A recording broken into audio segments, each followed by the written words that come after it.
Welcome to another episode of the Anabolic Enquiry with Mr. Connor Walsh. How's it going?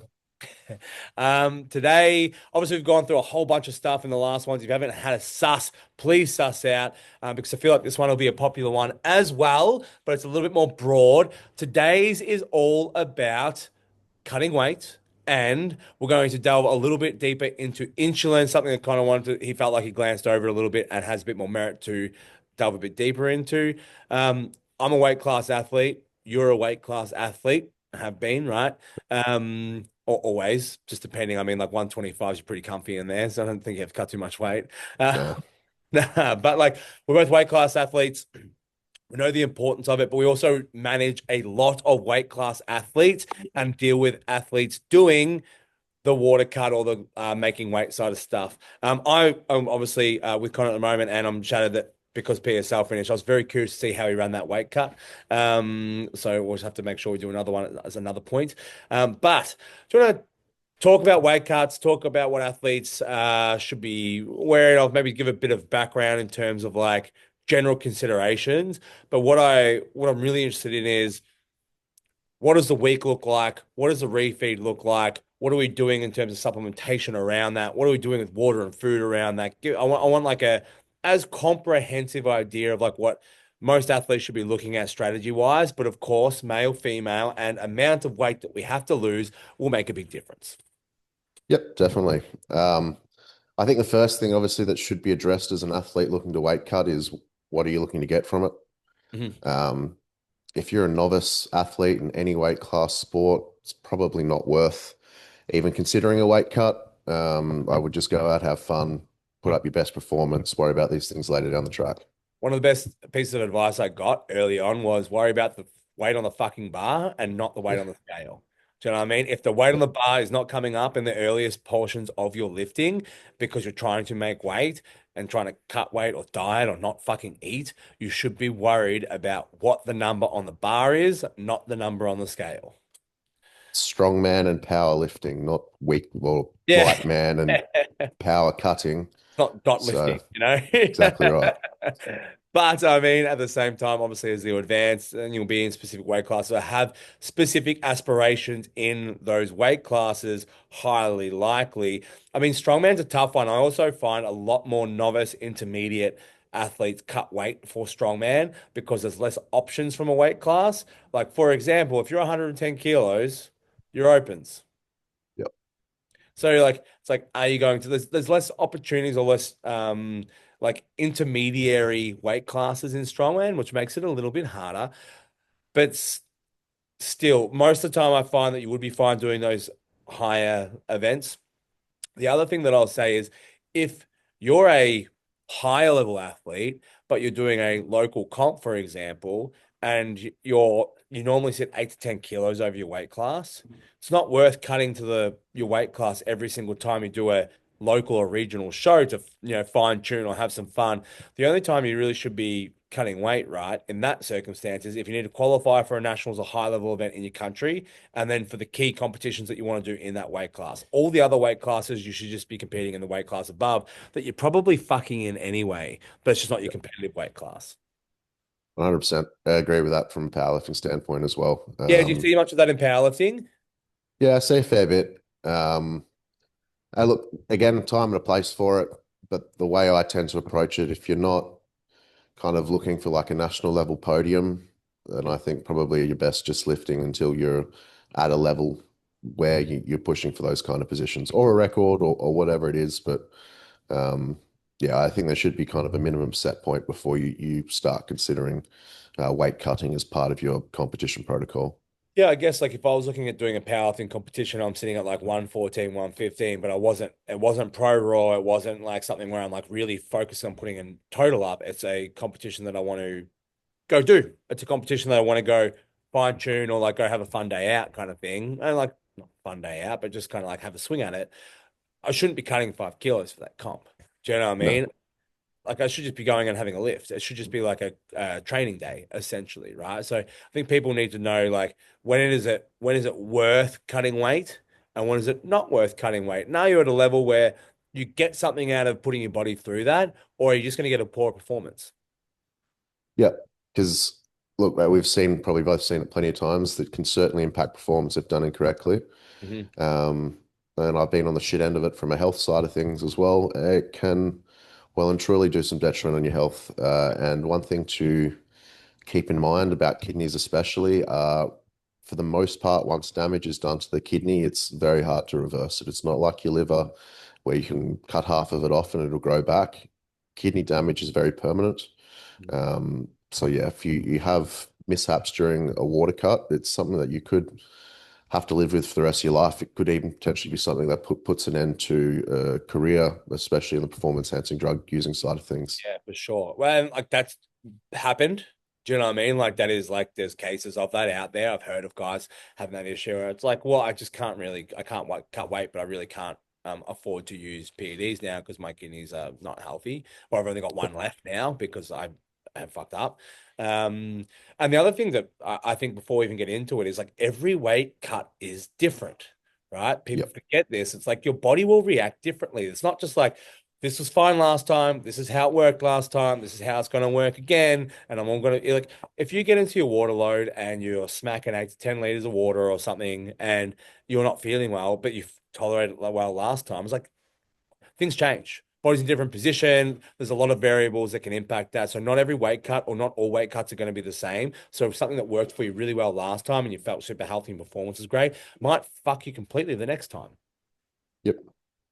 Mm. Yeah, look, you will obviously pick up some tips and cues along the ways. Yeah. I do find the more weight cuts I do with an athlete, the better we're able to nail down the process. But absolutely right, stress, plenty of other external factors, colds, even Mm. performance enhancing drug stack changes are all going to impact the way that fluid manipulation occurs. And I should say Um, that we do collect data and we do want to emulate or replicate those cuts, right? If it has worked, the best base point to go off is this is how the last 4 or 5 cuts have gone. This is what's worked. Let's emulate that, but you will need flexibility based on how you feel. And sometimes don't be surprised if you replicate it to a fucking T, you tick all the boxes, you know, cross all the T's, dot all the I's, and it doesn't work how you planned on it or how it did last time. That's all. 100%. All When right. I, Yeah. sorry, No, you go when for I it. write when I write a water cut protocol up for someone, it's usually the first 2 to 3 days are written in, and then Mhm. every day from there on is a day by day Mhm. check in, see how we go, and then we make a reaction on that. It's Yeah. never am I giving a full 7 day water cut saying this is your protocol for 7 days, follow this, you'll Yeah. be at weight come Saturday. It's Mhm. first couple of days are usually pretty uniform, Mhm. and then beyond that, it's depending on feedback, we're making changes based on what I'm seeing at that point in time. Yeah, interesting. Uh, let's get stuck into it. So let's say a month out. Let's start from a month out. Well, 4 weeks out from making weight. Like, is there any considerations that you put in there from a dietary standpoint, from a supplementation standpoint, from a PD standpoint? Are you looking at anything at the moment, a month out from making weight? Potentially, if it is looking to be a fairly large cut, whilst realistically it's not a huge issue, keeping water retentive compounds in because you should be able to manipulate that come the cut anyway. From a psychological standpoint, some athlete you do also need to consider um, the stress and kind of their confidence going to the cut as well, especially if they're newer to cutting. You don't want to be kind of taking someone that's never done a big cut, even if you know physically they're capable of it. If they've never cut 7 or 8 kilos before and they're stressing because they're out from a big comp and they're 8 kilos over, and even as you as a coach, it's perfectly capable, but that's probably not what's going through the athlete's head. So there is a psychological thing that you do need to kind of work out with the athlete that you're working with as well. Not everyone's going to be able to keep that level head knowing that they're And sitting a full weight class up. mentally tough Yeah, enough to do the weight cut sometimes. If it comes push comes to shove and you got to make weight, do you know what I mean? Like you have to have a little like fifth gear in there if you need to like do the job and get it done, you know? yeah. Yeah, interesting. Like obviously I will always do my best to make the water cut as easy as possible. I typically try and avoid much in the way of saunering.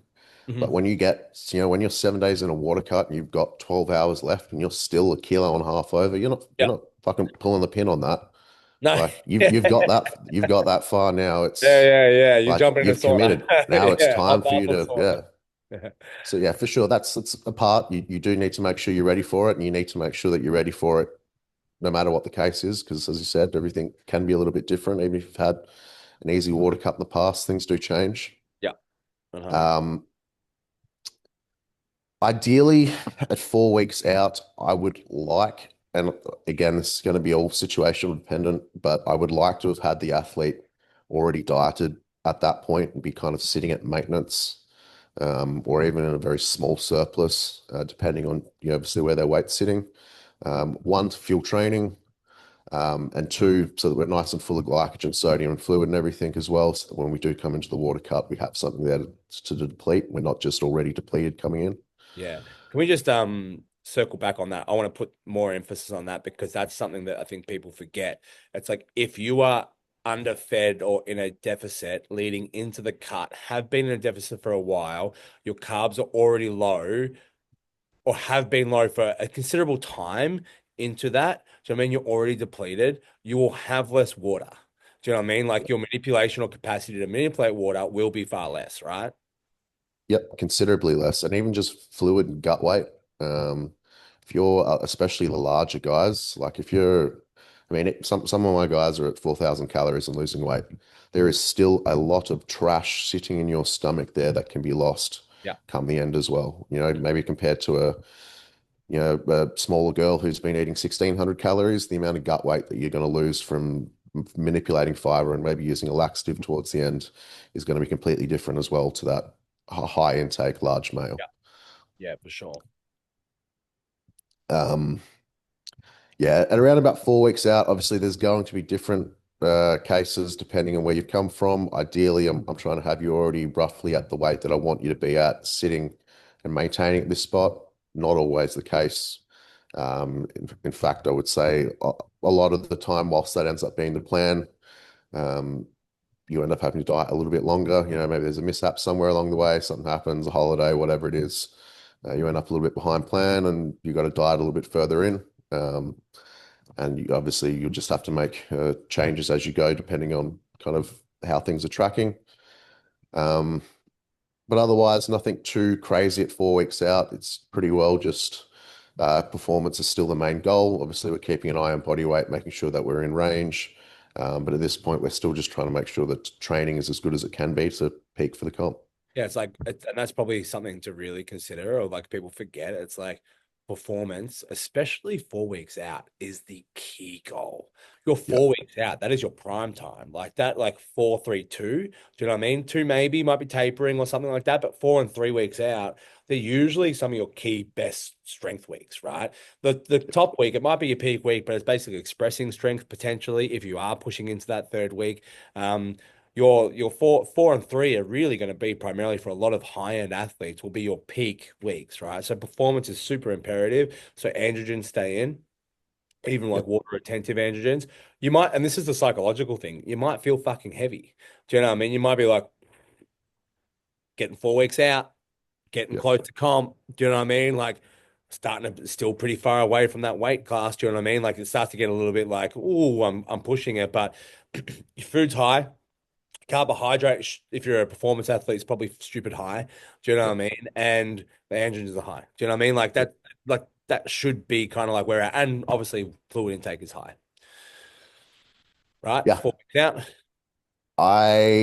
Yeah, look, at this point, I'm almost never changing drugs unless it is kind of just mainly for a psychological point. I may go for something like Anavar instead of an Anadrol Mhm. with a male athlete, just to kind of limit that excess fluid gain from the Yeah.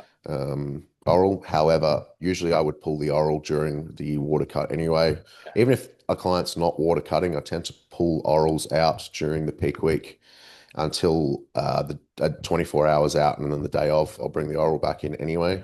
Yeah. Um, yeah, look, GH, if it's in, maybe starting to be thought about being dropped out 2-ish weeks out if the client Yeah. is But not particularly prone to water retention.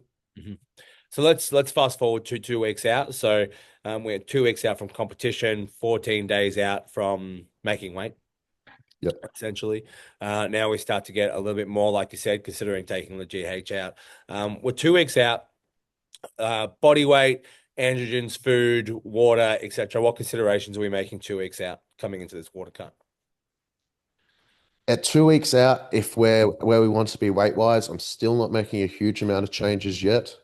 What is your My, 2 weeks out where we want to be weight wise? What do you consider reasonable? again, it will come back to the experience of the client. If they're a top end client that I know has the mental fortitude to push through it, I'm hesitant to say this, but I'm pretty comfortable doing 10% with people. Yeah. Again, I wouldn't suggest that for 99% of people Hmm. doing water cuts. That is where, we're competing for something serious. There's something really on the line here Yeah. because there is danger involved in that, and there is Yeah. risk of impaired performance. Yeah. And I will say it's almost you need IV fluid to really have a reliable water cut when you are pushing to that kind of degree. I would not attempt that without IV fluid To perform as well. to perform. You Yeah, know what I mean? It's like to cut the weight is the fucking easy part, right? yeah, It's not the easy part. Like 10% gets hard. I've done like consider probably fucking close to it. And like, you know, it's the back end as well. Do you know what I mean? It's being able to actually perform. It's not even the refeed. It's like, can you perform? Do you know what I mean? yeah, 24 hours after that, after going through that for 24 hours or whatever else, or what you put your body through for 48 hours, right? So yeah.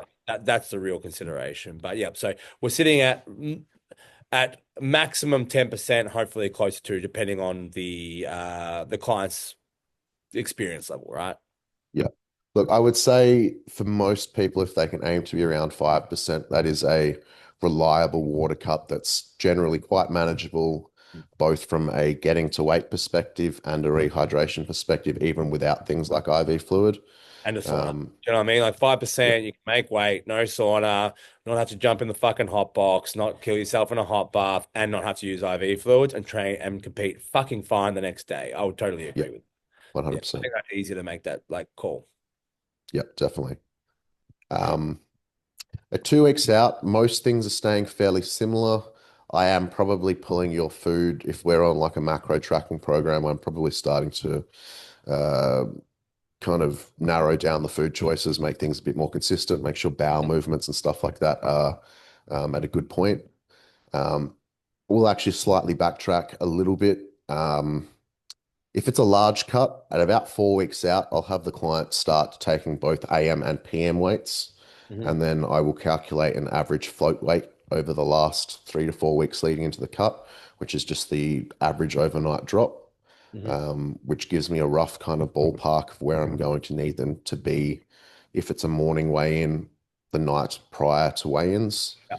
Um, Usually, depending on the degree of the cut and also kind of what diuretics are used as well, I would expect their final night's drop to be somewhere around 80 to 110% of their regular float weight.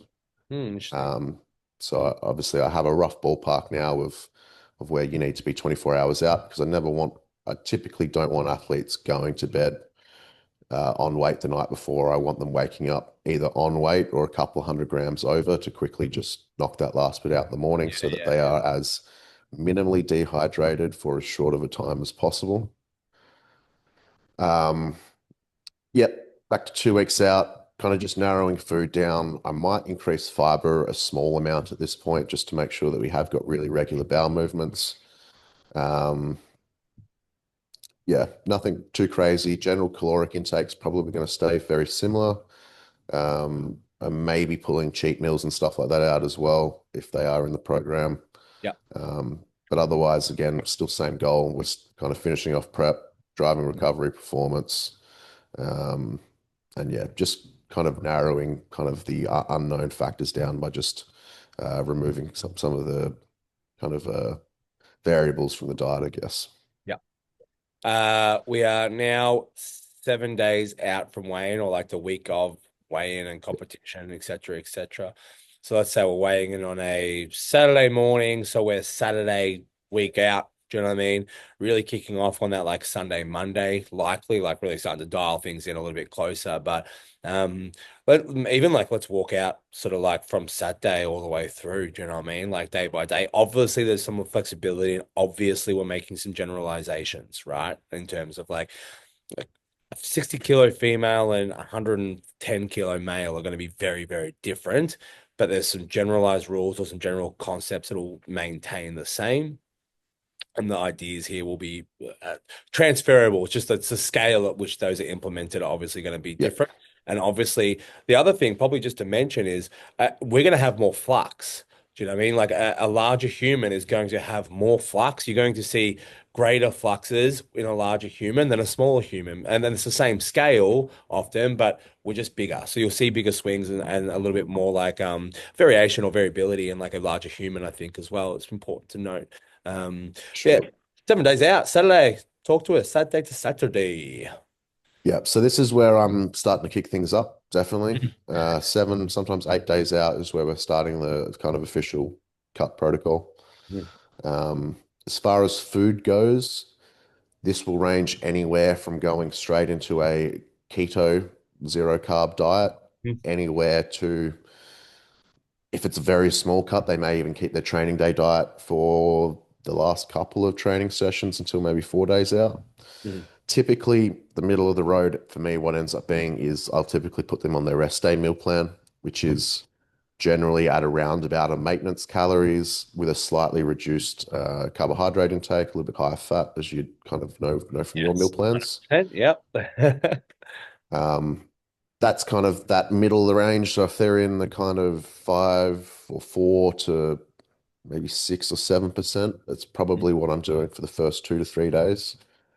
Um, Keep food a little bit, like keep carbohydrates, keep food moderately normal, but at like that 80% sort of mark of their general calories. The extra fats help satiety when you're fucking hungry, and a bit of a decrease in carbohydrate intake is just going to help lead or help that cut later on too, right? So just kind of dropping yeah. that in general. And what we're trying to do here is move weight, not lose fat. Yes, So yeah, we're, it's different, right? yeah. So there's actually no, sometimes you will need to be to get to weight, but there's no necessary need in every case to be in a caloric deficit during a weight cut.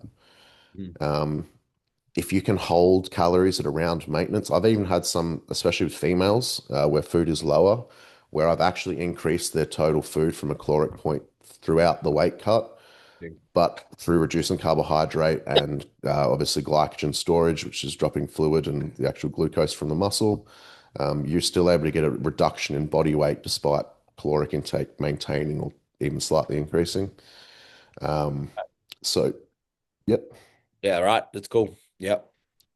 Um, so yeah, look at 2, 3 days in. Again, depending on where you're sitting at, I'm typically going to make another titration kind of down in carbohydrates again, up in fat. I mean, this is obviously providing they didn't have to start already on a keto. If they've started on a keto diet 7 days out, then they're pretty much going to be maintaining that food until 1.5, 2 days out, where they might start a little bit of fasting at that point in time.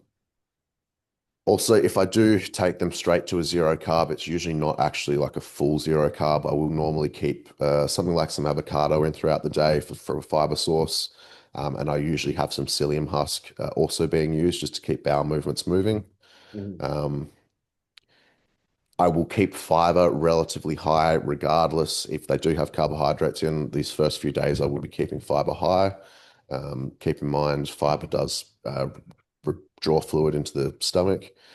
So in line with also increasing sodium and fluid, you could potentially see quite a spike in weight these first couple of days.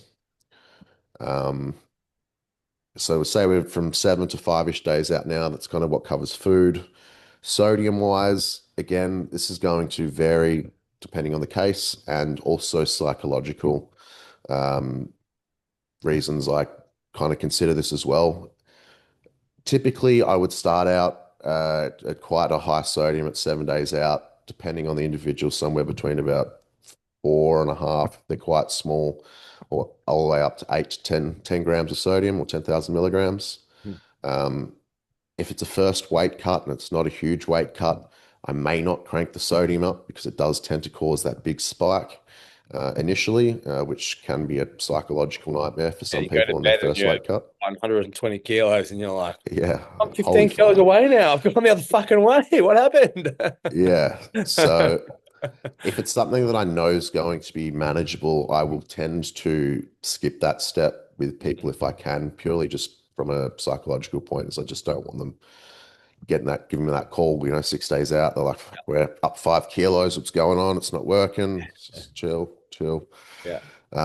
So yeah, that one I kind of play by ear, but usually it'd be between about 6 and 10,000 milligrams. And I unfortunately don't have a calculated mathematical scale that gives me your exact body weight and what I'm going to do. I have a pretty, Intuitive. obviously I've been working with the client usually for 3, 4, 6+ months Mhm. on their nutrition. I kind of know where I need to have them sodium wise, and based on their size, I've got that range, and I kind of just know roughly where they're going to fit. And it's probably not the answer people are looking for, but it's just something that you kind of pick up when you've done it This enough is times. coaching. This is like this is the thing that people forget about coaching. And it's like there's one thing to pay for or to employ someone for like the numbers on the piece of paper and the system, but that's the easiest part. Yeah, The hardest part is having someone who's done it so many times with so many athletes that they have the intuitive ability to make what moves when. Do you know what I mean? Because choosing those things and being right more often than not. It's even the same with programming or like, so it's like, cool, well, in this phase, we need to be working on this. It's like the data might show us some inclination, but it's also like an intuitive, like, hey, I know you, I know where your head's at, I know what your performance is at. We need to work on this. Do you know what I mean? Like, this is how we're going to spend this time. Getting a coach that knows those things that, and like has the intuitive ability to be like, look, I don't have a fucking sodium number for you based on this, but like, I know this is where it's going to sit. This is what's going to be fucking achievable. This is going to work really well. You know, yeah, that's what we're doing. Anyway, sodium, continue on. yep. Sodium, honestly, pretty straightforward. At this point, we're ramping it up. Obviously, this is an aldosterone manipulation here. We're effectively getting the body to think it needs to start excreting more or Mhm. excessive amounts of fluid because we're driving up fluid intake, driving up sodium intake. So Um, our water intake's up here as well. So 7 to 5 days, yep, we're starting to increase our water intake with the yep, sodium, and our food is carbohydrates are dropping a little bit. Our fats and proteins are coming up. Our calories might be staying the same or dropping a little bit. If we're not already on keto, we've increased our sodium, anywhere between that 5 to 10 range you sort of talked about, depending on the yep, person. And we're increasing our water as well, right? So we're just starting to creep that yep, water up. yep. So usually I will straight off the gate go to between 8 and 10 liters, maybe a little bit less if they're smaller. Right out the Um, gate. Straight out the gate. Yep. With some new people, I might taper it up, maybe 1, 2, 3 days, because sometimes you tell people to drink 10 liters and they're like, "Holy fuck, how the fuck am I actually meant to do that?" Mm. And you give them a day of 8, a day of 9. By the time they get to the third day, they've You're kind of thirsty, figured out. which is Yeah, why they're yeah, actually thirsty because you're drinking so much, you're probably not hydrating. So like, yeah, but for sure. it's also habitual. Do you know what I mean? Like I don't drink Yeah, enough water during the day most of the time, fully admit. But when you're water loading, like I won't, I'll go a day and I'll forget to drink. But when I'm water loading, I'll drink 2 liters and go, fuck, I'm so thirsty. I need some water. Do you know what I yeah, mean? Like it starts to become or starts to build up too. yep, yeah. Well, obviously, there's some electrolyte stripping, some aldosterone changes, Yeah. some antidiuretic hormone changes. And as you said, just habitual. I mean, if you carry a water bottle around like you Yeah. tend to when you're water cutting and Yeah. it's just there, you drink. You Hmm. don't have a water bottle with you, Yeah. you I kind of drink. just easy to forget about it. Hmm. Um, yeah, it's water.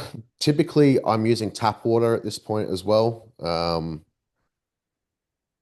More often than not, going to be in that 8 to 10 liter range. I do switch over to a distilled water in most water cuts between 3 and 4 days out, depending on the client needs. But at this point, just regular old tap water. And honestly, I don't even mind at this point if there is some form of sweetener, a little bit of a Yeah, sugar-free a bit of cordial or diet something cordial, used. baby. Yeah, Maybe like every second bottle. Do you know what I mean? If I'm drinking liter bottles, I'll be like, water, cool, bit of diet. The yeah, next one, just break it up a little bit, for sure. Yeah, Mm, yeah. yeah. And I'm pretty okay with that. until a day or so before we swap to the distilled water. Mhm. At that point, I kind of want to minimize any risk of sweeteners or anything like that, Yeah. potentially throwing out the weight cut. Yeah. Um, but water's pretty straightforward. Keep it going in. The key is to be consistent with it. Don't get to 5 o'clock and have 7 of your liters left and then try and smash it down. You need to get in early and just keep it going. And as you've mentioned, you do create a habit of it very quickly once you've started.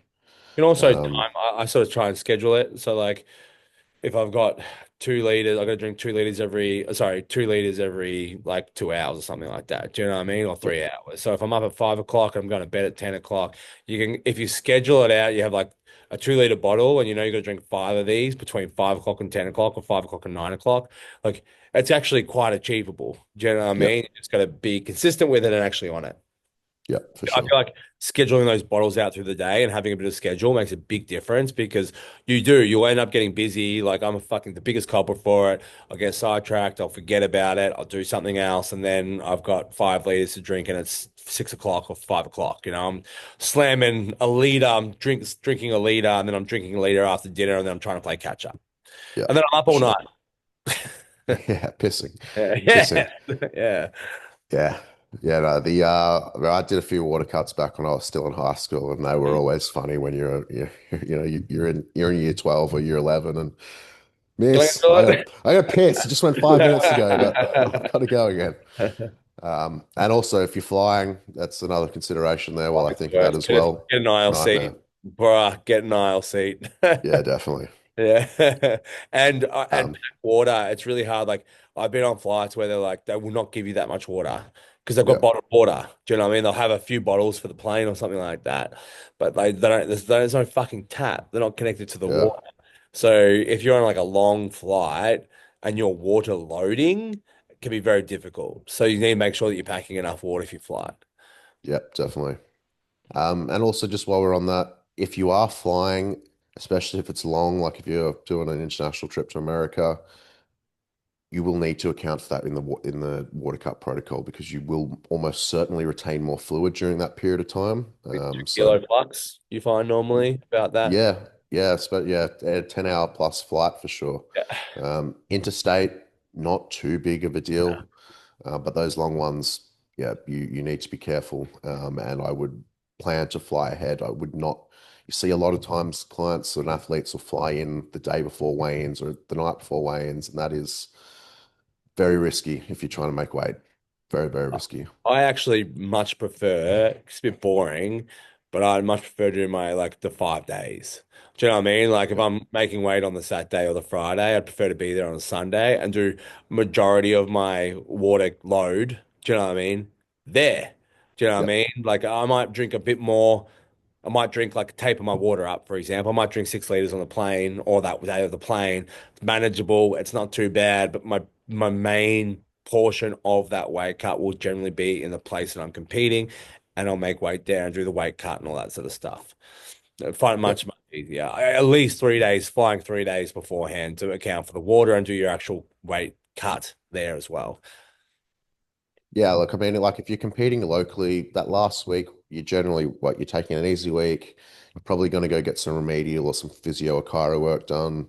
You're doing everything to prepare for the comp. So why, when you're traveling internationally, would you be rushing around an airport 3 days out, trying to get your hotel, flying in? Like it just doesn't even make sense from just a logistics and a stress management point of view, regardless to be flying in so close to the Saving comp. 3 nights of accommodation maybe is what you're saving, and maybe you got to try and Yeah. work a bit longer or something like that. But yeah, feel yeah, agreed. Cool. So then we are sort of like so that's 5 to 7. Now we're getting in closer. We're 3 to 5 days out, or like let's say even like 2 to 5 days out. So this is the little phase before we hit that like 48 hour like final push. Yeah. So food wise here, the majority of the time we're now going to be pretty low carb, if not zero. Um, the Usually about 3 days out, I'm going to start switching to a low residue diet.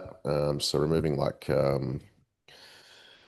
excess fibers, stuff like that. Lots of vegetables, not too many nuts, the stuff that are going to sit in your GI tract. Effectively, I don't know if anyone's done a colonoscopy, a similar kind of diet as to what they're going to put you on for that last 2 days leading into that. Yeah. Plain, bland foods, stuff that moves through you well. Um, Fiber stays high from 2 to 3 days out. Mhm. I usually will do quite a large dose of a psyllium husk, usually morning of 48 hours out. Yeah. Yep. Or the night before, or 12 hours prior to that, the night before, Mhm. kind of depending on where things are at. Yeah. This is a little bit more controversial, I think, in the weight cutting circles, but I do actually employ some laxative use. Mhm. Um, Try to avoid it on 2 hour weigh-ins, but on a 24-hour weigh-in, I have a protocol that works 99 times out of 100. Mhm. Everyone's a little bit different. If you do have the opportunity to trial laxatives prior to the weight cut, it is best to do so. Some people do just not react well with certain laxatives, and then they Yeah. have a shitty stomach for post weigh-in. Yeah. Usually Yeah. fine by comp day, but obviously you want to be able to eat well and Yeah. everything the day before. So um, obviously the use of laxatives may slightly change what I'm doing with fiber, but typically I like to use Coloxal. Um, which is a longer duration, or a Coloxal with Senna, which you can just get from most Woolies. It's a pretty basic laxative, but that's the one that I'll start first, usually 2 or 3 days out. Mhm. Again, either be the night of 3 days out or the morning of 2 days out. Um, Usually 1 or 2 tablets, depending on the size, their experience, how much weight they've got to lose. I will usually continue 1 or 2 tablets again the following 12 hours. So if we started in the morning, then I would have another one that night. Mhm. Um, and then same again, if we started 12 hours earlier, we just have the extra dose. Yeah. By the time we're at 1 day out, I'm usually stopping the Coloxal and I will usually use just a single Dulcolox, which is a slightly faster acting. It's more of a stimulatory laxative than a stool softener that draws fluid in. Um, this one does tend to be more common to cause some stomach upset, Yeah. but it does have a faster onset of action as opposed to the clocks, which can take 2 to 3 days to work, which is why I start with that, pull it. Cloxel does also have Cloxel's a dual action, so it has a stool softener which draws fluid in, as well as a stimulant-based laxative which stimulates kind of movement in the intestine to kind of push through feces. And then we pull the Cloxel, go to the Dulcolax, and we don't use this every time as well. If it's risky, 2 hour weigh in, whatever, we may skip this. But for most water cuts, I do like to include this. I think, especially timing it with the same time that you're pulling the fiber from the diet, I just it seems to provide a fairly noticeable improvement in gut weight drop as well as just consistency. Because I know there's probably been plenty of times where you've weighed in and then the second you get off the fucking scale, you need to go do a shit. You're like, fuck Yes. me. So fucking true, man. Could have Yeah. done that an hour ago and I would have Yeah. been. So Or you part of have like that your is, first like little bit of water and you're like, "Hmm." Like, yeah. okay, we're on, boys. So part of that, the laxative protocol for me is just also just consistency, really trying to make sure that we do get that clearance in the morning. And I often will actually suggest either like a small espresso and some nicotine. Nicotine is a very good bowel stimulant, Yeah. brings on bowel movements quite consistently, whether that just be from a like a nicotine pouch or, I mean, look, it's one cigarette's also not going to kill you. If you need to do a bowel movement in the morning, you've got a cigarette, a vape, whatever, that is a good and viable option to help bring on a bowel movement the morning of. Hmm. I wouldn't be doing this like 2 days out or whatever, but for that morning of that last kind of bowel movement before you go to wake in, the use of some stimulants. And I will actually also touch on that. I will also remove all stimulants starting at 7 days out as well. That's something I didn't mention, but all stimulants have been removed at this point. Um, The only time I will possibly bring that stimulant back in again will be that last day, through a small amount of caffeine, usually from, a strong espresso, and, some nicotine. I'd Yeah. say if we get that bowel movement. Um, Two reasons why I dropped the stimulants. The main reason behind it is purely from the deloading side of things. Is obviously the main reason we deload is to drop central nervous system fatigue. It doesn't really make sense to me to then go taking pharmaceutical agents that are chemically driving up central nervous system activity. Yeah. CNS stimulants do. Caffeine, pretty much all you major stimulants are driving up CNS activity and kind of over ramping the CNS when we're trying to do the exact opposite during this period of time. Yeah. And also, minor changes in cortisol and adrenal hormones and stuff like that as well, that accompany the stimulant use. And I would also like to have that tool there at the end again for the, For effect. that for effect, for Yeah. sure. So food, the 3 to 5 days out, that's dropped almost a keto, if not like the low residue diet. The water is still at 8 to 10 liters, just holding fast there pretty much the whole week. Yep. So food's dropped. Obviously, again, depending on where we're at weight wise, fiber is pretty much the only carbohydrate that's going to be in until about 3 days out and pulled. Um, Fluid wise, we're at 10 liters pretty much for most people at this point, maybe 8 or 7 if they're smaller. Um, at 4, again, this will depend slightly depending on where they are weight wise, but 3 or 4 days out, I'm usually switching over to a distilled water. And when I say distilled, I don't mean like distilled bottled water. I mean like the stuff that you put in a battery, actual proper deionized water with no minerals in it. Obviously, tap water has some degree of minerals within in the water. So there is some minor potential for obviously you're still taking in minerals. You get some mineral retention, you get some fluid retention with the minerals. The deionized water is pure H2O, nothing in it. So you get a little additional kind of electrolyte stripping effect, and you will actually quite noticeably see the increase in urination frequency when you do change over to the distilled water. Yeah. It is also easier to drink for whatever reason. I've noticed it. I've had many clients uh, make Yeah. comment on it. Pop over to Just it. goes down easy. Yeah. And it stays cold. I don't know what it is. It's beyond me chemistry wise, but like Yeah. you leave it in a hot car and it'll be at worst room temperature by the time you Yeah, go yeah. back to it. It's never hot. Yeah, so interesting. Okay, so and then like supplementation, PEDs, obviously like at this point, probably taken out the GH. Any orals like you've already talked about have probably already come out as well. Any water retentive pharmacology based stuff is out here at the same time, which would happen previously as well. So much the same there, just sort of like pulling things back to baseline.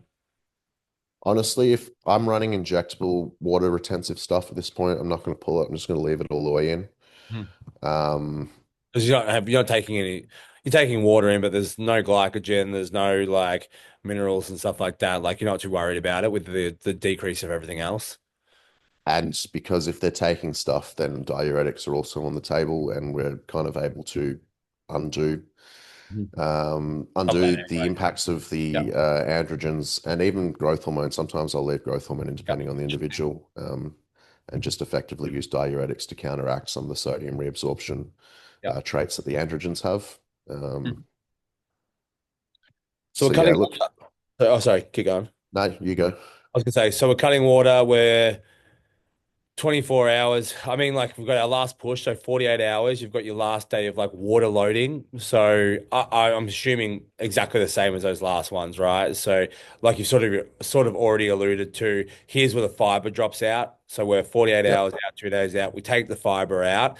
We have no carb, like we're low residue diet. All the food stuff stays the same, but we've taken the fiber out of the diet.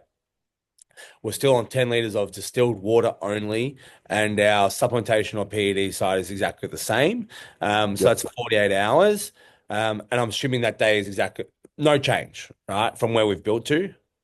48 hours out. Now I've pulled the sodium out completely. Sodium as well. Sorry. Yeah. Yep. So this is our, we've got sodium here in that. Sorry, we should touch on the sodium. Sodium with the 3 days out, we have still high sodium. So usually 3 days out is where I'll start tapering. So 3 days out is typically where I'll add the distilled water. Mhm. So you'll taper Um, that sodium down and then drop the sodium the next day. yeah, 48 hours. so I'm typically I'll either just halve the sodium on that 3 days out across all meals, or Mhm. sometimes I'll leave the sodium exactly the same for the first couple of meals and then just pull it out for the second Yep. half. Yep. Ideally, I like the first option. The second option's probably better if you have a more aggressive cut. But if you can leave a little bit of sodium in more evenly spaced out, I typically prefer that. Yep. But again, it's just a call that you make when you get to that point in the cut based on where the athlete's at. That's moving and how things are. Yep. And then we're so that's basically the 48 hours, then we're waking up and we're 24 hours out. So now we're looking at like we wake up in the morning, we're about to weigh in 24 hours. So we wake up at 8 o'clock in the morning. Are we drinking any water at this point? Do we kickstart the kidneys and are cycling through water? Do you not have athletes do that? We're fasting likely or having one last meal just to help like things move along. So waking up at 8 a.m., take us away for the next 24 hours to weigh in. So just quickly, at 48 hours, I typically am starting to taper fluid back ever so slightly. I will push fluid hard in the morning. Usually I still try to get 5 to 7, depending on where they're at, liters in. Mhm. But I will front load that pretty hard. So it's usually going to be like close to 50% of that is in by midday. Oh, yeah. And then maybe the last, or probably more than that, probably about 3 to 4 liters of that fluid is in by midday. And then the last maybe 1 to 3 liters goes in Yep. from kind of midday to bed. Yep. Um, Final day, typically, if it's a large cut, they're fasting at this point, or they'll get one meal in the morning. And Yep. when I say fasting, I normally still keep like nuts in to snack. They might Yep. get 250 to 300 grams worth of nuts, which is still a pretty considerable amount of calories. Yeah, But but obviously we're the we're actual not weight, taking in, yeah, the weight, right? At this point, even carbohydrates, once you cut that water out, you're not, even if you have a small amount of carbohydrates here, yeah, like you're not going to be it's not drawing stored. water. Yeah, 100%. You're not drinking water. So you won't be drawing water or like into the cells, like into muscle glycogen and stuff. So it's less of a concern. So if you're feeling a bit lightheaded on that last day, you need to have a fucking lolly or something like that. Keep the weight down because it's going to be gut weight at this point. It's not going to be the same considerations that we've had previously, right? Because we've cut that water. Correct. Keep going just so I can touch on that. Um, yeah, so obviously started tapering the water off the day before. We wake up the day of. Again, it's going to be a little bit dependent on where you're at, but typically half to a liter of fluid is going in by 10, 11 a.m. Yep. More often than not, it's a half if it's a pretty big cut. And then it's reduced to just sips as kind of needed from there. Sodium is at zero at this point. Fasting is generally occurring, or meal one is being gotten in early. If there is a meal, it's always going to be a zero carb meal. There's no fiber at this point. We're using the laxative only. I typically would have the meal be eggs, is my Yeah. most likely Yep. meal to prescribe Yeah. on that I do point. exactly the same thing. Little Yep. four eggs in a little bowl. Yep. Exactly. Yep. Then nuts just to snack on throughout the day. Um, Unsalted, obviously. Um, can use unsalted nut butters and stuff like that, but I typically prefer just to stick with regular nuts. They're going to be more Um, like satiating too. Do you know what I mean? Like you're going to be eating yeah, something versus like you can have 3 tablespoons of like nut butter and still fucking want the whole tub because you're exactly. Yeah, starving and it's not really, yeah, it's not helping. You know what I mean? Like yeah, it's not doing the job. Just got yeah, fucking yeah, dry mouth now with nut butter and you got no, yeah, you're still fucking hungry. So yeah, yeah, for that's sure. definitely a better option. Um, at this point, we're obviously tracking body weight. Um, I have generally started diuretics at this point as well, actually, in the enhanced guys. Um, so just quickly backing up for the diuretic protocol, usually at it would be 12, about 2.5 days out. Usually I would start a half a hydrochlorothiazide. Look, actually, let me just give a little bit of a warning here. Yeah, good. Diuretics can be dangerous. I am giving advice on a diuretic I am extremely familiar with. It's the only diuretic I use with clients. There are other diuretics, some potentially more effective, but the rehydration, especially when using diuretics, is very, very critical. And this is not just from a performance point of view, this is from an athlete health and literally their life. You can kill people using the wrong diuretics with the wrong rehydration methods. Different diuretics have different impacts on both sodium and potassium. Mainly, the main consideration is whether they retain or deplete potassium. What you see quite often, especially in bodybuilding, is hyperkalemia, so high potassium levels, which end up stopping the heart, causing a heart attack There was as a someone who died, result. right? There was obviously a Yeah, story recently. Someone yeah, died yeah, because of this yeah, exact thing, and they weren't even competing yeah. at the That was competition, right? So bad. it's pretty at the forefront of the industry here, anyway. Yeah, Yeah, for sure. yeah. So again, hydrochlorothiazide is what I'm giving advice on today. Again, not a doctor. None of this is actually advice, whatever. But be extraordinarily careful using diuretics. They are not to be mucked around with. And it's not the actual dehydration that occurs that is the most dangerous part. It's the rehydration, especially because a lot of people are just going to go gung ho on potassium, which is great with the hydrochlorothiazide because it is a relatively even sodium potassium depleting diuretic. It's quite easy to deal with in terms of rehydration. That's why I tend to use it with clients. You use other drugs which retain potassium, like aldosterone, for example. You go and you have a sodium lactate IV with a little bit of potassium, and then you start having a high potassium diet.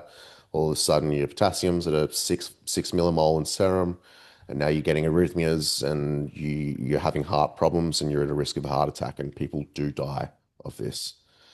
So it's serious. This is as serious, if not more serious, than insulin use, which also has more implications on potassium and the way that you'd rehydrate when we get into the rehydration side of things as well. But hydrochlorothiazide is typically what I'm using. I usually use 12.5 milligram doses, which is usually half a tablet. So half a tab, I'm normally going to start at usually 3 or 4 p.m. of 3 days out. So the afternoon of 3 days out, I usually will have the first half of the diazide there. This is when we've just started tapering the water off as well. So we've usually hit that main portion of the water in the first half of that day. We've just started tapering fluid off here, and around 3 or 4 p.m. is usually when I'll implement that first hydrochlorothiazide, mainly because you get that first 2 to 3 hours of a bit more intense diuretic action. And that way, hopefully, you're getting some of that urination out before you actually have to go to sleep. Then typically, I will dose another half the morning of 48 hours out. From here moving forward, it is a little bit more reactive based. More often than not, my final dosage is a full the night before. And this is predicated on the fact that we have, say, a 9 or a 10 a.m. weigh-in as Yeah. well. It'll be a half to a full, depending on where they're at. Um, Obviously, it's sodium, potassium depleting. So you can also go the other way around with people that are maybe a little bit more uh, touchy with the cognitive side of things, or stressing about weight. So you can actually kind of front load the diazide a little bit to get that weight off quicker, because it is going to speed up the sodium potassium depletion. So you are going to end up a little bit more electrolyte depleted earlier, but your weight will come off quicker, which can be a way to go about it. But keep in mind, you are causing a greater electrolyte imbalance for a longer period of time when you do it that way. Um, that's pretty much it for the diuretics. Very rarely am I ever going to use more than that. There's been a time or two where I might have had a client use a full twice on that last day leading into the weigh-in. Yeah. Um, Occasionally, I'll have them do a half in the morning if they're got a slightly later weigh-in. Maybe if it's 11 or a 12 o'clock weigh-in, they may get another half in the morning. Yeah. But if they have a weigh-in that's slightly later, I'm also generally not aiming to have them wake up around weight. I Yeah. want them to be making that weight that morning. Yeah. So we've done that. We're our food, we're fasting and stuff like that. Is there any other consideration that you say like coming into that like day before we're actually weighing in, morning of sort of deal? Uh, Being as relaxed as you possibly can is probably one of the biggest considerations to make at this point. One from a stress management point of view for just recovering, getting ready for the comp, but also controlling cortisol and stress is also going to help with fluid balance as well. Um, yeah, it's nothing too, Cut water, cut food, yeah, wait it out. pretty much. Yeah.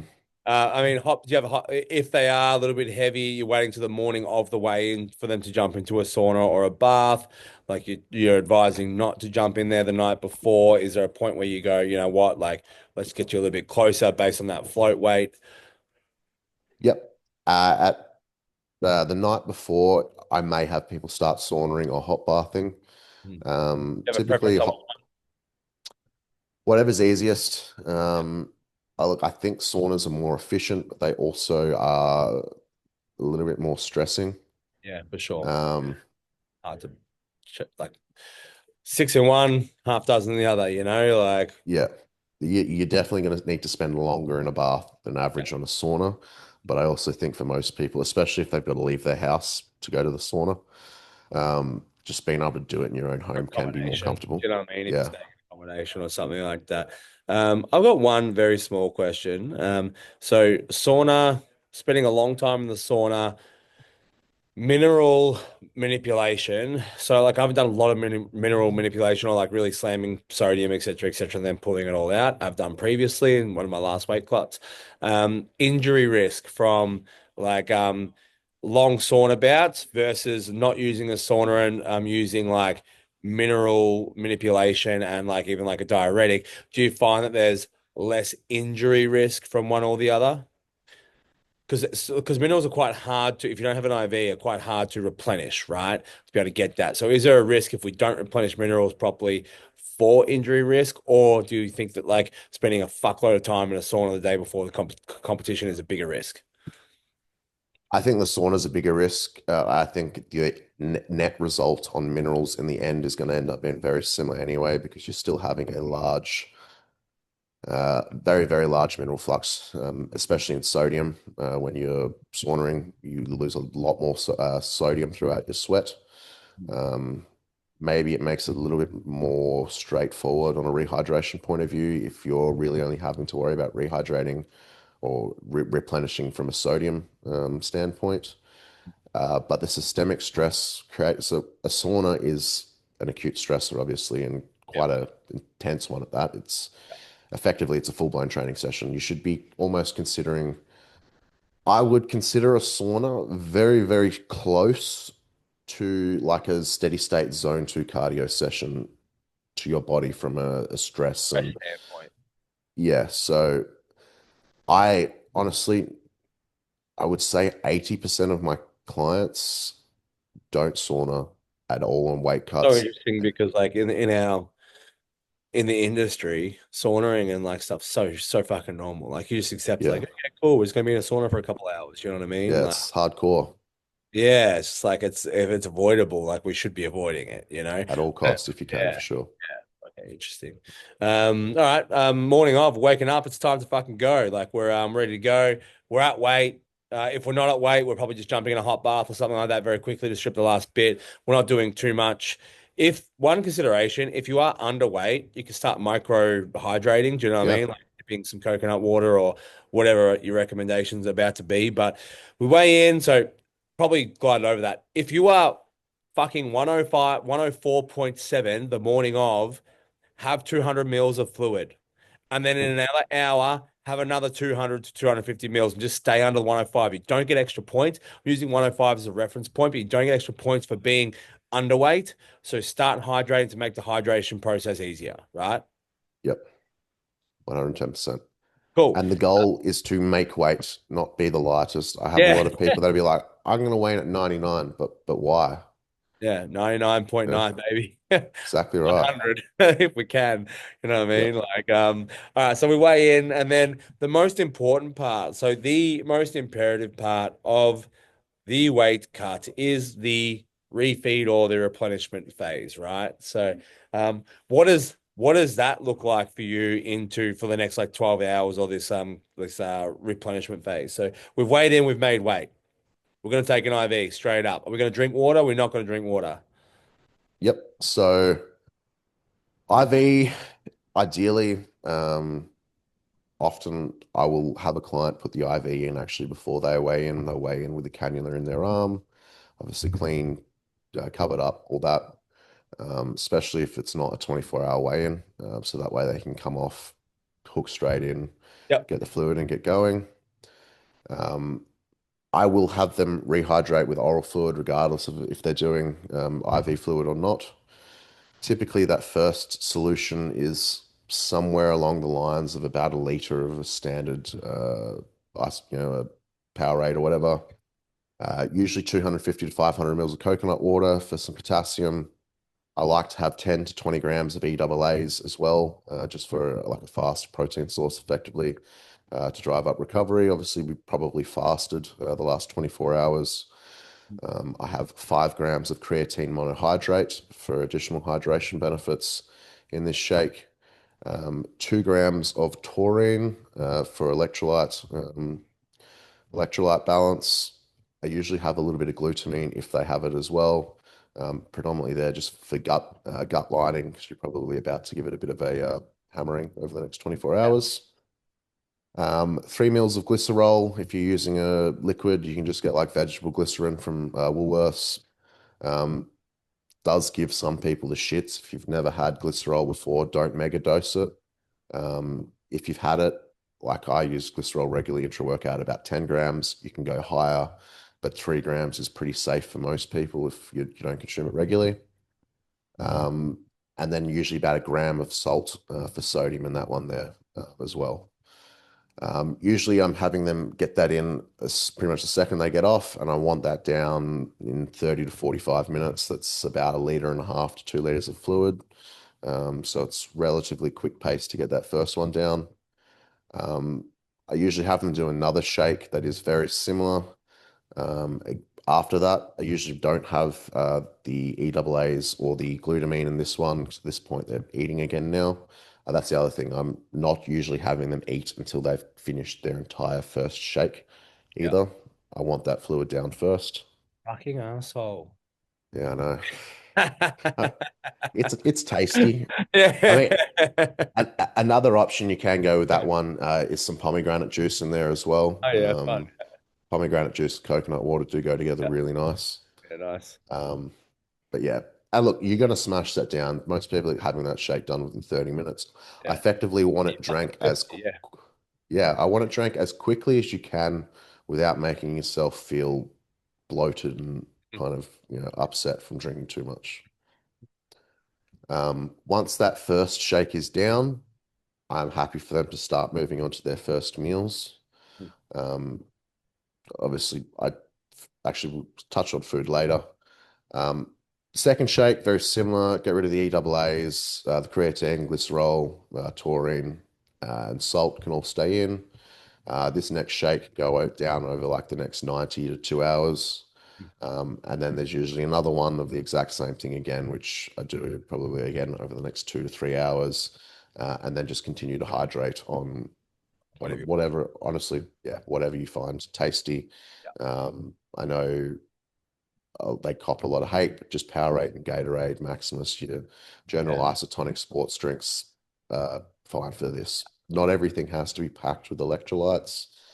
There are reasons, and there is. I mean, do people really think that Powerade and Gatorade have all this money behind them and made a shitty electrolyte product for no reason? There's a lot of hate behind the lack of electrolytes and Powerade and Gatorade. It's like they're supposed to be isotonic solutions. If you put Yeah. more electrolytes in them, they're no longer isotonic solutions. I So so drink yeah, drinks.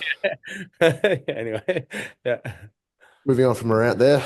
But yeah, any of those are fine. I do kind of tend to steer with Maximus just because it does have some magnesium, some calcium in it. That's the But fucking best otherwise, taste too, by the way. Like Maximus. honestly, I disagree. I think it's the Yeah, worst tasting of the three, I but don't like Powerade or like Gatorade as much as I I'm like blue. Gatorade. This is my I'm fucking Gatorade all day. favorite. Yeah. There you go. I like a blue. Yeah, I like a blue Gatorade too. I'm a blue Yeah. guy. I reckon that's like my stock standard. But yeah. All right. And then before we get into a debate. So that's pretty much hydration. So we've got those shakes. First thing. Now we're doing IV straight away. So we're drinking that the whole time through, but we're jumping on an IV straight away. Now that's an IV solution. Now, if you don't have an IV, also fine. Do you know what I mean? If you don't have access, but you can get it from all the supplies online, etc., etc. Yep. What's in the initial IV? Okay, so there's going to be kind of two protocols for this. I'm going to give you my ideal protocol, the first one, and the second one will be kind of your IV lounge kind of backup protocol. Um, Ideally, we're taking this first bag in over about one to 1.5 hours. The fluid base I like to be a sodium lactate solution for the first one. Again, would change a lot if you've used different diuretics. But the sodium lactate is a sodium potassium blend electrolyte solution, as opposed to just a sodium chloride, which is obviously just sodium and chloride. Obviously, there is chloride in the lactate bag as well. Yep. I usually have a full liter of that go in. Mhm. Um, if accessible to the client, magnesium, a full 5 ml ampule.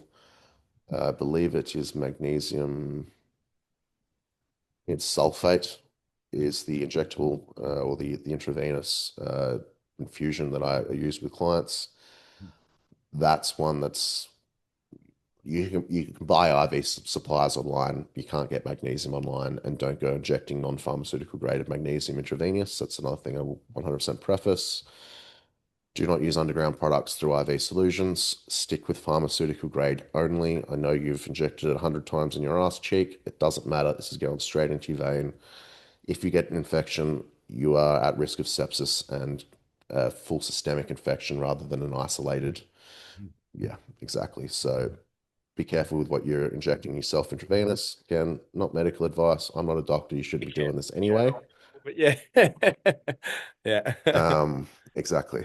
Uh, so yeah, magnesium ampule, if you can get it, in that one. This one can go down quite quickly, especially if they're dehydrated. You should be monitoring blood pressure and heart rates and stuff like this as well. You should be seeing blood pressure come up slightly as you rehydrate. As blood volume increases, blood pressure should be coming back up. So you should be kind of just monitoring that, as well as monitoring blood pressure at the back end of the cut as well, Yeah. just Yeah. to make sure there's nothing really abnormal going on. The second bag can be another one of sodium lactate. Honestly, it's probably best sodium lactate. It's usually slightly more expensive. And there has actually been some shortages on sodium lactate bags as of late. But the second bag, ideally sodium lactate, you could go to a sodium chloride bag. No need to add magnesium to this one. Um, this one's going to go in a lot slower. This is going to be a 2 to 4 hour bag. If you're only doing 2 liters, could even be like a 6 hour bag. The slower you can get the fluid in, the better. Again, this is kind of why I say this is my ideal protocol versus like an IV lounge. Obviously, you're probably not going to spend your entire day sitting in an IV lounge post weigh-in. So the protocol you do for that is going to be different to if you've got someone who's able to put your cannula in at home and sit at home in the comfort of your home and just be on a drip all day. Um, I will go to 3 liter bags or a third liter bag in people who have done large cuts who are monitoring their obs, I guess, taking blood pressure and stuff. I probably wouldn't go to 3 liters for small cuts of people who aren't clued on enough to kind of keep an eye on basic health metrics. You possibly start to run into some issues with overhydration, putting a little bit of strain on the heart Yeah. from increased fluid volume and stuff like that, especially if it's going in too quickly. If you are going to the 3 liter or the third liter, you need to make sure that it's gone in slow. Realistically, most people, young, healthy heart, are going to be fine. They'll cop it. It's the people that have maybe a minor underlying heart issue that you'll possibly see something come up here. So you don't want to push things too quickly with the rate of administration of the fluid. Obviously, that first bag, you're in a highly dehydrated state. You can push that one through a bit quicker. But beyond that first bag, you're pretty much going to halve, or sorry, double the time of each bag. So it's going to be something like 60 to 90, then something like 2 to 3, and then something like 3 to 8, or sorry, 6 to 8 hours for the last one if you go on that last one. And if we're going to go to Tox Bar around the corner and sit down on a couch, like, would often you don't have that much choice, right? Like, often Yeah. it's just kind of like hydration, you'll get an X amount of bag. These are a couple options. If you're going somewhere, is there a couple key things that we should be looking at, like that are generally accessible in those sort of places? So typically they're going to use a sodium chloride as their base package for the fluid. So I would try and ask them if they can swap that out for lactate for you. They will obviously have access to magnesium plus a bunch of other things there as well. This is where, and obviously, if you do have access to this for your own IVs, not in an IV lounge, um, then I would add them as well. But most of the IV lounges will have like a carnitine and a choline available. If you're already intramuscular injecting these, not a huge additional benefit, other than I guess doing one less injection the day prior to a comp, maybe. But these would be things worth adding, choline especially. Carnitine is going to help with insulin sensitivity as well as preserving glycogen as well. So we'll actually have some benefits there for your actual carb up. Choline is obviously going to help drive neural performance and cholinergic strength through just upregulating the choline pathway by just providing more raw choline. As obviously on comp days, we're having multiple repeated bouts of high levels of muscular innervation, which is depleting choline stores. Um, They're probably the only two real add-ons, and the magnesium's been three that I would really say is oh, and taurine as well. If you can get taurine in there, that's would be another good one to add. Obviously, we've already got that covered in the oral, but yeah, if you can get some injectable taurine, taurine's certainly not going to help. Sorry, hurt.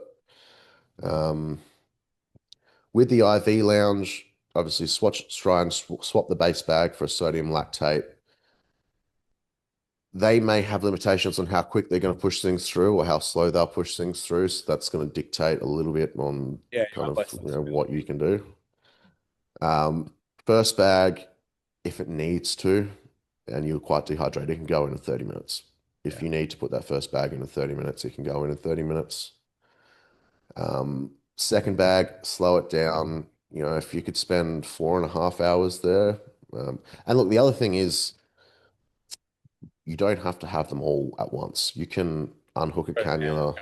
go for a wander, Yeah, stuff like that, go do a couple things, come back. for sure. You know, you could go in, weigh in, you know, whilst you're drinking that first solution, get that first bag down whilst you're pounding the first shake. By the time that first bag's in, you should be just about done the first shake. You know, you fuck off, you go get your lunch, breakfast, whatever it is, go have a meal, get some steps in, great for digestion, get some steps back, walk back, maybe bring some food with you, and then you sit down and you get the second bag. Um, and look, probably 2 or 3 hours, especially if you've taken a break between first and second bag, will be fine. So, you know, go have food, come back, spend another 2 or 3 hours on a bag, go leave, go eat again. And at that point, 2 liters is going to cover most of what you need. Unless you're severely dehydrated, two liters of IV fluid is going to be pretty magic for most people. Third can help in severe dehydration, but it's probably nowhere near as beneficial as the first 2 liters that are going down. Mhm. Um, as long as obviously oral hydration and everything is also going in along with it. Let's Um, keep crack. So that makes, I think that's pretty well covered. Let's go into food. Because I want to cover food and we'll see how we go. Let's go into food. So like rehydration, replenishment. What do we got for food? What are you thinking here? What are we doing? We're not eating till we finish our first shake. We've used that first IV in the first 30 minutes, finished our or 30, 60 minutes. We finished the shake. Now we've done, we tick those two boxes. What can we eat? What does the day look like?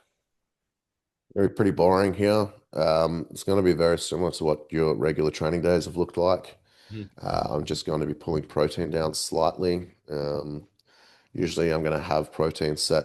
Oh, and the other thing, I don't give exact targets on Mhm. refeed days. I'm not going to expect someone to sit there and track macros while I sit and put 10,000 calories away. But I would like them to aim for roughly 1 gram per pound of protein or slightly under. As you probably know, I typically have people sitting a fair bit higher than that. So it will be a slight reduction. For some people, that's not going to be a reduction, but I would pull protein back to kind of bare minimum needs. I don't want to remove it completely because, especially if you fasted the day prior, it is still important to be getting some protein in for recovery and everything. Um, Again, you're going to stick to foods that you've been eating the majority of prep, digest well. Probably going to be a lot of rice-based stuff, regular rice, rice cakes, rice cereals. Rice malt syrup is another really good one. It's very similar to honey, but it's a pure glucose, no fructose. Um, on that, it is generally best to combine some carbohydrate sources with the glucose and the fructose, as they're effectively two different transporters used for each glucose and fructose. So you're able to get a slightly faster uptick in glycogen because you're kind of going with two different pathways. This becomes very important on comp day, where you do want that kind of maximum kind of glycogen uptake and speed. So having stuff like honeys, fruits, your fructose glucose mixes on comp day especially is going to be important. Um, Typically, the day before comp, fats are going to be kept to trace. Um, I don't mind there being a little bit here and there, but I don't want you going and going to the bakery and eat sausage rolls and pies and shit like that. It's just gonna slow the fuck out of your digestion. Do you no favors? Yeah, look, I'm pretty boring with it. It's not going to be this big feast. It's going to be like you should enjoy it for sure. Like there's no way you shouldn't be eating some tasty foods. But it's not going to be. Well, look, I don't like clients eating at restaurants and stuff like that after weigh-ins. Always have clients that do. There's some clients you just no matter what, and some of them are my best clients too. So it's like Yeah. whatever. Fuck But yeah, I'm gonna go for my meal. Yeah. like I got one that every single time I edit, it's always a nightmare getting through the cut.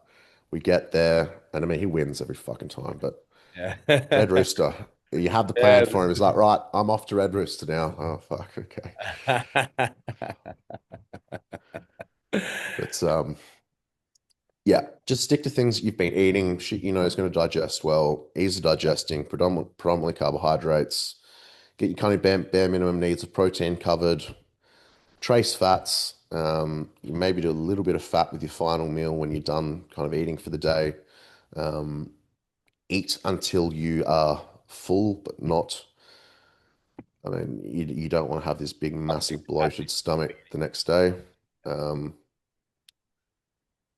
Fiber, I typically keep relatively low here as well.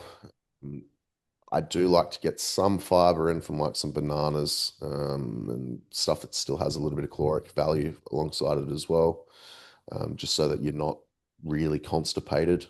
But at the same time, fiber is going to add to gut weight and bloating as well. It's kind of the constipation is something you probably have to worry about like 2 days later. Um, but yeah, nothing really overly complicated with food wise. Keep it simple. Keep Stick to it things simple, keep it easy digest to well. digest, right? Quick flyover supplementations, like things like berberine to help digestion. Is there anything that you throw in there specifically for that day or supplementation routine, much the same? If a client can and they already have it, I do think digestive enzymes and betaine hydrochloride are handy.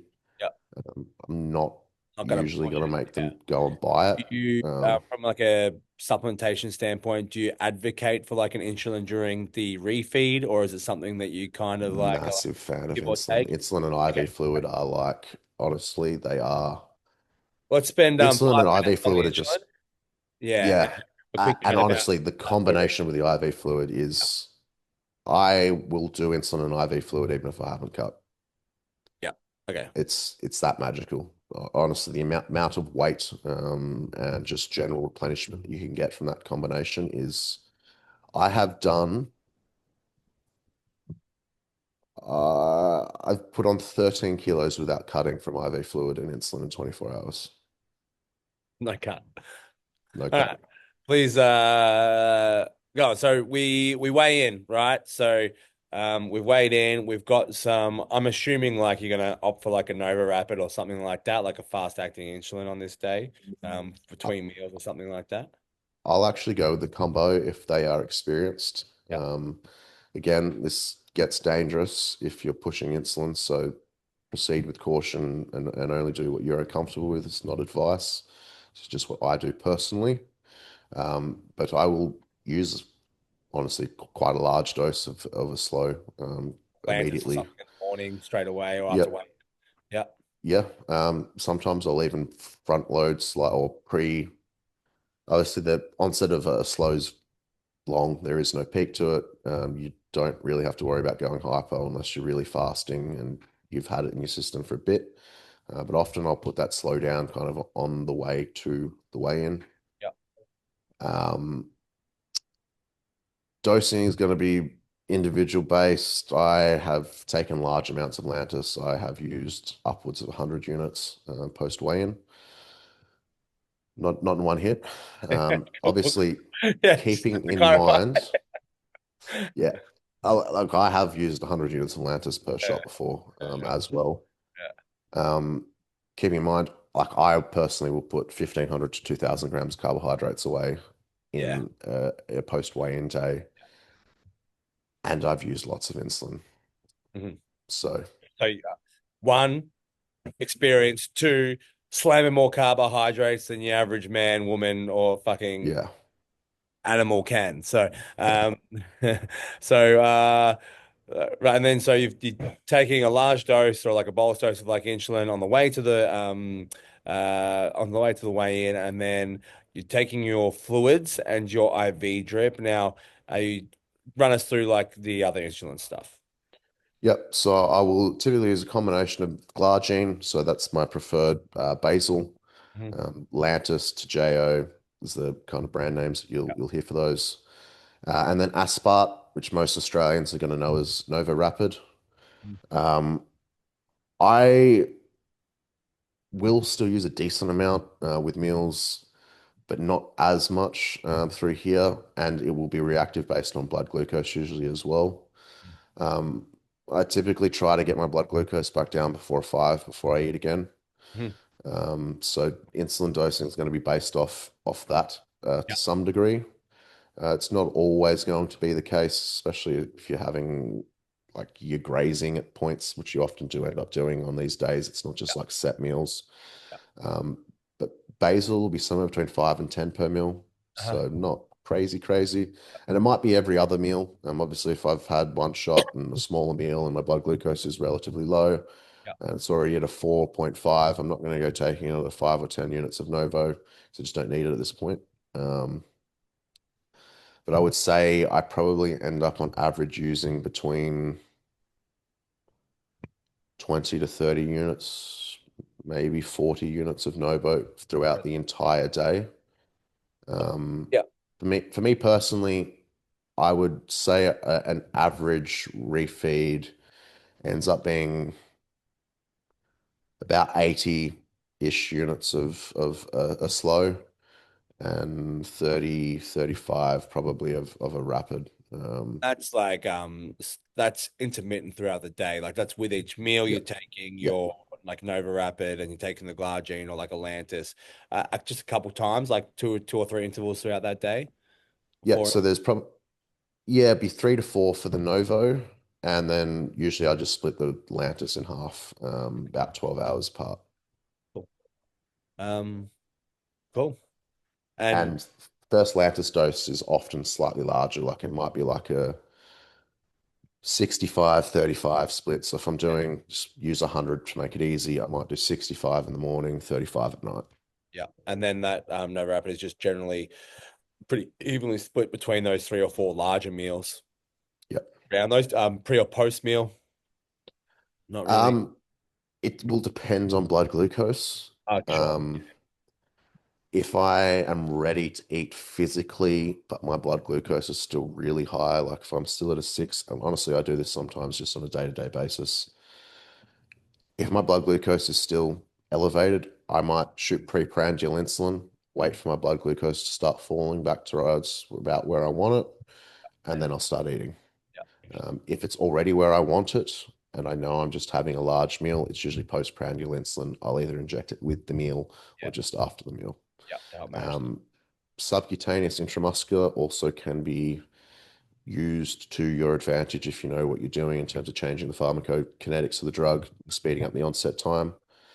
Don't do this with Lantus. It's a basal insulin. It's not going to have enough of a change. It also may change the kinetics to the point where it's no longer a basal, in which case you may have more danger throughout the night because one of the things with Lantus is it's relatively safe because it's roughly a 24. I mean, even if you go with the 2JO formulation, which has a higher concentration per mil, which even further steadies and extends the half-life of the same drug out. But you're looking at between 24 and 36 hours on average for a normal person.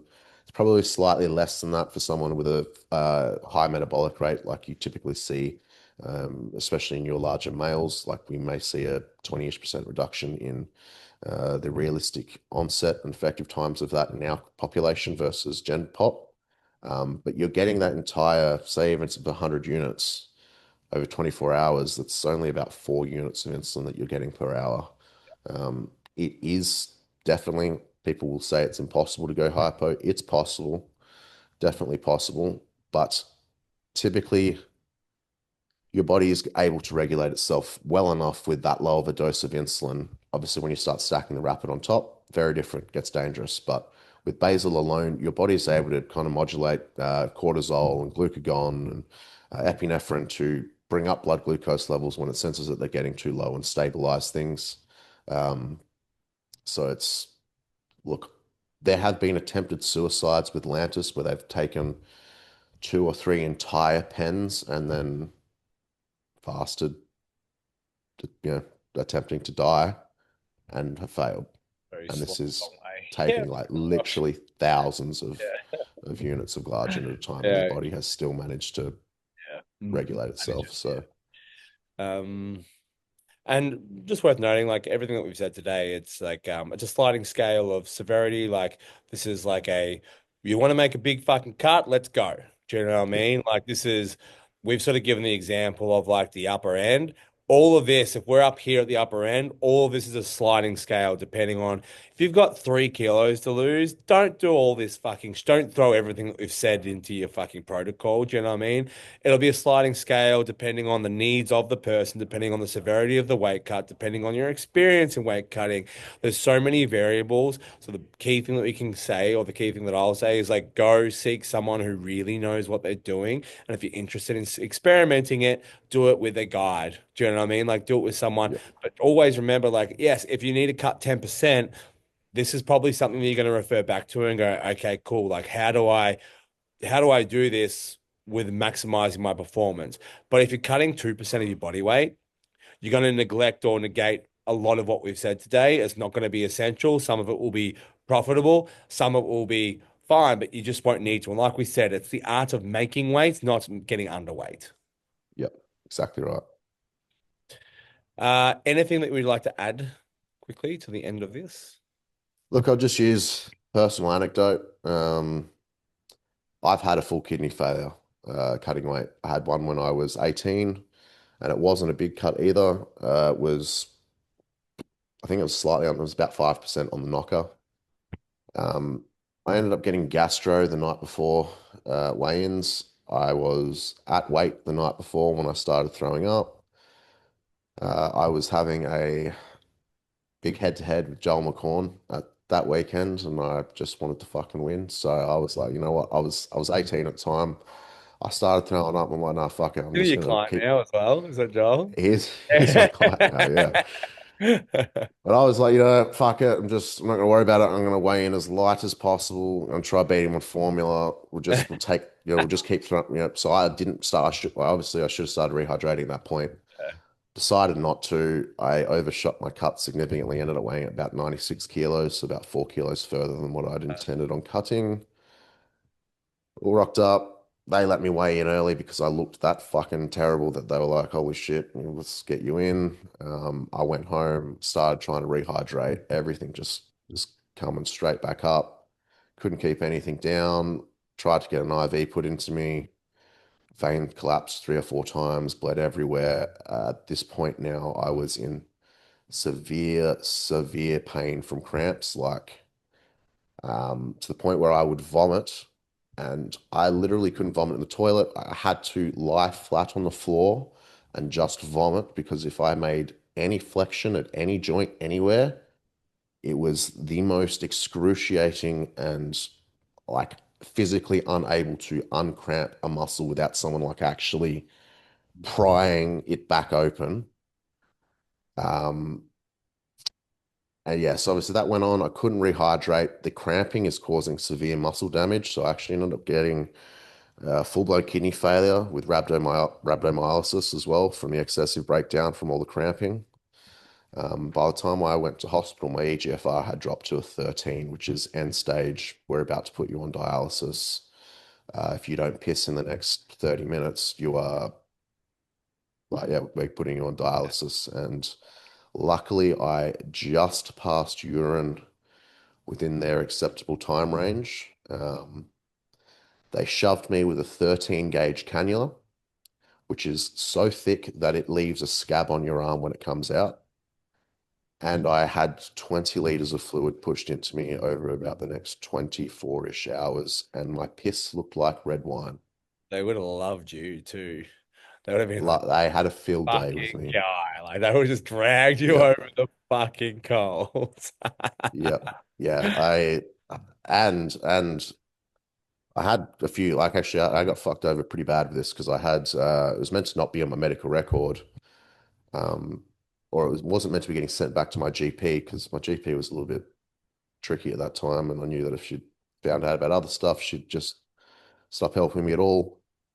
And I ended up with like IV drug use and a bunch of other shit on my medical records that just weren't true because they'd obviously Yeah, like not really listened to sure. my Yeah. triage and whatnot. And somehow and there was just, I ended up having to find a new doctor and it ended up being a bit of a nightmare, but a learning So, experience, I guess. if you're listening to this, once again, please use an experienced hand. We've all fucked up, and we're here to help you not fuck up.